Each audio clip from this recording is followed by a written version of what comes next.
از اینجاها راحت می شدم گفتم به شما یه سر بزنم. اون پروژه جدیدتون بود که دفعه قبل گفته بودین، چطور پیش میره؟ عالی.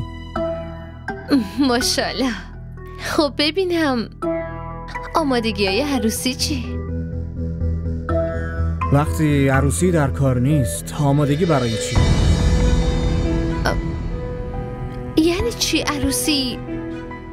داداش حسین منظورتون چیه؟ من نامزدی رو به هم زدم. یعنی چی نامزدی رو به هم زدین؟ چی شده؟ اتفاقی افتاده؟ این چیزا رو ول کنین. به من بگین قهوه میخورین؟ منشیم قهوه های خوبی درست میکنه.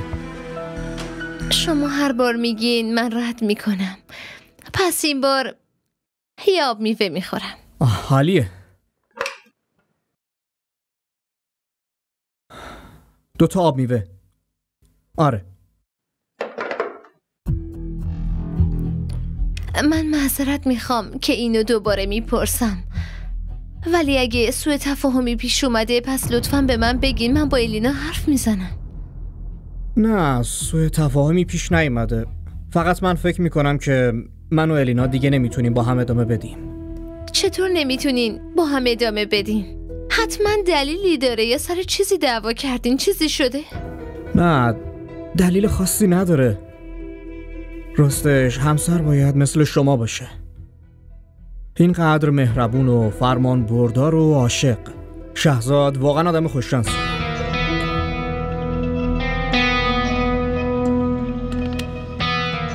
من برای شما خیلی ناراحت شدم. اینقدر با شوق نامزدی گرفتین و هر کاری تونستین کردین. شما که طلاهای زیادی هم گرفته بودین.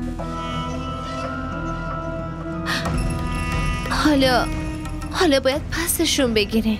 نه بابا قطعاً که نه. فقط چند صد هزار دلار طلا بود و نیازی به پس گرفتنشون نیست. عیب نداره. شما دل بزرگی دارین. کاش الینا قدر میدونست. ممنون. اگه به دوستی نیاز داشتین من همیشه اینجا هستم. ممنون هنا، خیلی بهم لطف داری. خیلی خیلی ممنون. نه منو خجالت زده نکنی.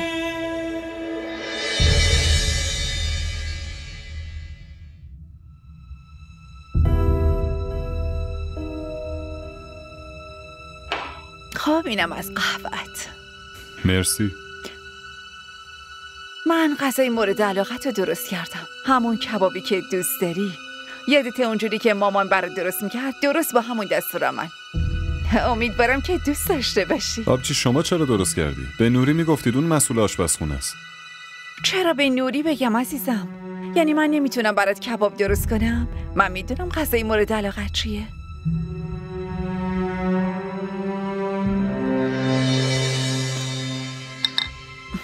چی شده شهزاد؟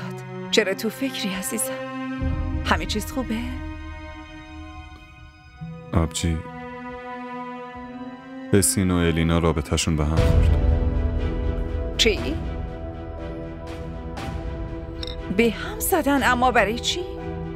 اون که از نامزدیش خیلی خوشحال بود، پس چه اتفاقی افتاده؟ حسین جزئیاتو تعریف نکرد، ولی به نظرم به خاطر یه دعوای کوچیک به هم زدن. پس تو حتما بهش بفهم شهزاد. ببین اینجور دعواها تو رابطه ها معمولا پیش میاد. اون باید اینو درک کنه. همین که یه دعوای کوچیکی بینشون پیش اومد نباید رابطه زناشوییشون رو خراب کنن. با حرف زدن قطعا مشکلت حل میشه. اینو بهش بفهمون. آره ولی چطور بهش بفهمونم؟ اون اصلا نمیخواد چیزی بشنوه. از اولش هم احساساتی بود، تازه خیلی هم افراطیه. شهزاد من از شنیدن این چیزا واقعا ناراحت میشم.